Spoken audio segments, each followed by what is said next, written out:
BPL ড্রাফটের player list নিয়ে নতুন কাণ্ড। বৃহস্পতিবার আসন্ন বিপিএল এর জন্য 166 ক্রিকেটারের তালিকা প্রকাশ করে বিসিবি। কিন্তু ক্রিকেটার বাছাই, ক্যাটাগরি সিলেকশন, দলের সংখ্যা নির্ধারণ নিয়ে বিতর্কের পর এবার প্লেয়ার্স ড্রাফটের তালিকা নিয়েও প্রশ্নের মুখে বিসিবি।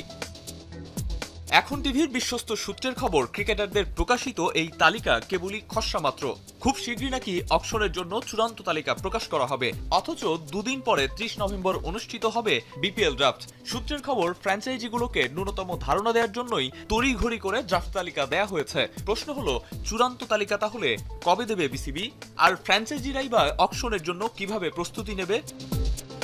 প্রকাশিত তালিকায় সাবিত প্যাটেল, পীয়ূষ চাওলা, রবি বোপারাদের মতো বহু আগে জাতীয় দল থেকে বাদ পড়া ক্রিকেটার থাকলেও নেই রুবেল হোসেনের নাম। তালিকায় নেই আবু হাশিম সহ অনেক সম্ভাবনাময় তরুণরাও। তাদের মধ্যেই একজনের সঙ্গে যোগাযোগ করা হলে তিনি অবাক হয়ে জানান, ড্রাফটে নাম থাকার বিষয়টি তিনি জানেনই না।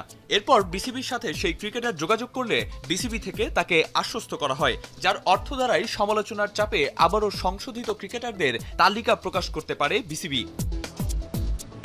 অল্প সময়ের মধ্যে বিপিএল আয়োজন নিয়ে শুরু থেকেই ফ্র্যাঞ্চাইজি মালিকানা, জামানতের টাকা জমা দেওয়া নিয়ে গড়িমসি ও আর্থিক টানপোড়েন ছিল।